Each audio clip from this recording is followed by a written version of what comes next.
చలిగా అవుతున్నా. పిల్లలందరూ కూర్చున్నారా ఇంటికాడనే.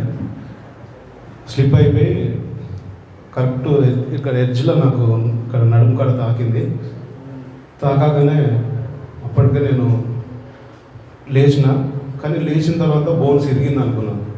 లోపల బోన్ ఇరిగిందొచ్చు, ఒకసారి అరటి పండు తిన్న పన్నీరు అన్నట్టు నా పరిస్థితి అనుకొని ఒకటే ఏసయ్య ఏసయ్య ఏసయ్య అని మొత్తుకుంటాను.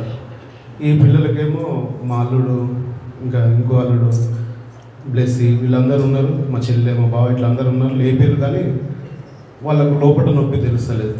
నా బోన్ ఇరిగింది, ఇక నా పని అయిపోయింది అని నా లోపల అనిపిస్తుంది. అట్లా అంత నొప్పి, అంత పెయిన్ వచ్చింది.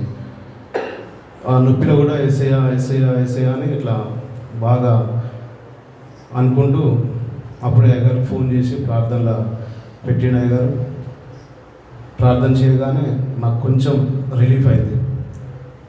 ఆ తర్వాత డాక్టర్ దగ్గర పోయినా, మందులు తీసుకొని కొంచెం తక్కువ అయిపోయినాక స్కానింగ్ కూడా తీసినాం. ఫ్రీగానే తెలిసిన హాస్పిటల్, గవర్నమెంట్ హాస్పిటల్ డాక్టర్ ఉండే. ఆ డాక్టర్ స్కానింగ్ తీసినాక కొంచెం నొప్పి ఉండే, అయినా నాకు డౌట్గా ఉండే ఏమో బోన్స్ ఇరిగిందా మరి అని.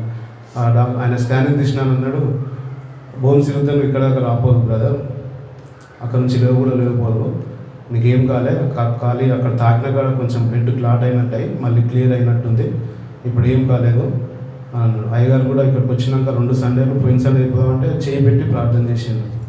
దేవుడు ఇప్పుడు స్వస్థత ఇచ్చి మేము ముందు నిలబెట్టి అంటే దేవుని కృప, ఆయనకు వందనాలు. ఆయన బిడ్డల్ని ఎప్పుడు దేవుడు విడిచిపెట్టాడు, ఆయన పాదాలకు వందనాలు.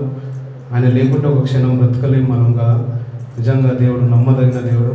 నాలో ఆశ్చర్యకార్యం చేసి అద్భుతం చేసి నిలబెట్టి మేము ముందు ఈరోజు మాట్లాడుతున్నామంటే దేవుని కృపనే. చాలా భయంకరమైన పరిస్థితి అనుకున్నా, కానీ ఆ భయంకరమైన పరిస్థితి దేవుడు ఒక చిటికలో తీసేసిండు. దేవునికి మహిమ కలుగును గాక.